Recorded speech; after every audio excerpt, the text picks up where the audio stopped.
ইনশাল্লাহ কঠিন নির্বাচনের মাধ্যমে সুষ্ঠু নির্বাচন হবে। এই সুষ্ঠু নির্বাচনে বাংলাদেশ জাতীয়তাবাদী দল জয়ী হবে ইনশাআল্লাহ।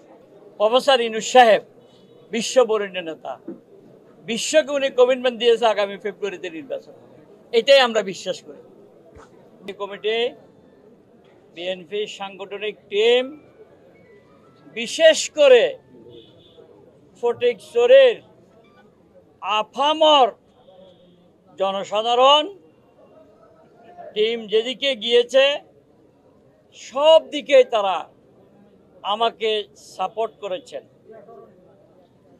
আমি সেই জন্য ফটিকছড়িবাসীর প্রতি কৃতজ্ঞ জানাই। যে কৃতজ্ঞতা কিভাবে জানাবো তার ভাষা আমার নাই।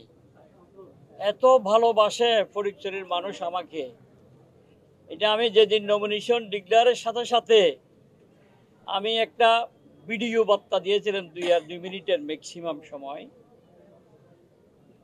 এটাই বুঝে গিয়েছে ফটিকছড়ির মানুষ এবং বাংলাদেশ জাতীয়তাবাদী দলের অঙ্গ সংগঠন সমূহের নেতৃবৃন্দ সবাই এক বাক্যে কোনো রকম আনন্দ উল্লাস, আমাদের দলের ভারপ্রাপ্ত চেয়ারম্যানের নির্দেশ, কোনো ফুল নেওয়া যাবে না, কাউকে কোনো ফুল দেয়া যাবে না, মিষ্টি খাওয়া যাবে না, কাউকে কোনো রকম ইনসাল্ট হয় ওই রকম কোনো কিছু বলা যাবে না।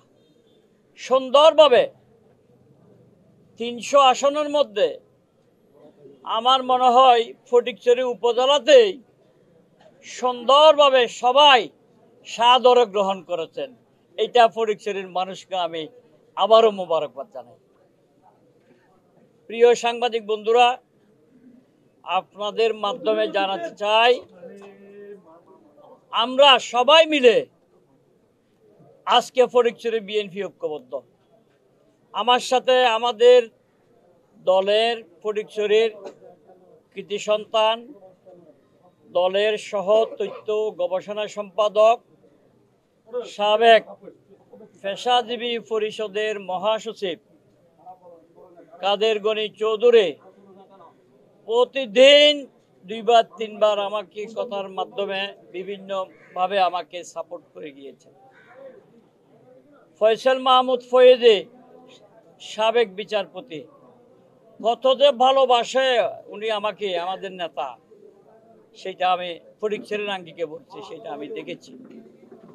আমি আমাদের দলের প্রবীণ নেতা, সাবেক ফটিকছড়ি উপজেলা বিএনপির সভাপতি, সহসভাপতি উত্তরজেলা বিএনপির আলহাজ সালাউদ্দিন, ওনার সাথে কালকে দেখা করেছি।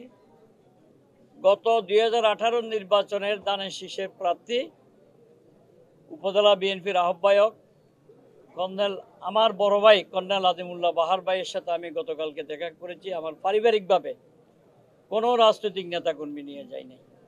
এক বাক্যে বলেছেন, আমরা সবাই আজকে থেকে ঐক্যবদ্ধ। আমরা আমাদের দলের ভারপ্রাপ্ত চেয়ারম্যান তারেক রহমান দানের শীষের প্রতি আমরা সবাই ঐক্যবদ্ধ। আমাদের মাঝে কোনো বিভাজন নাই। এটাই প্রমাণিত হয়ে গিয়েছে।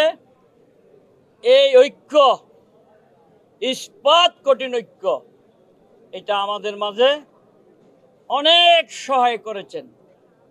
তৃণমূলে একটা বিশাল বার্তা গিয়েছে। আজকে 300 আসনের নমিনেশন যখন আপনারা দেখবেন, কিছু কিছু ছাড়া তৃণমূলকে প্রাধান্য দিয়েছে। নাহলে তো আমি একজন নগণ্য বিএনপির কর্মী, আমি তো নগণ্য বিএনপির কর্মী হিসেবে আমার দলের ভারপ্রাপ্ত চেয়ারম্যান তারেক রহমান, এটা তো আমাকে দেওয়ার কথা ছিল না।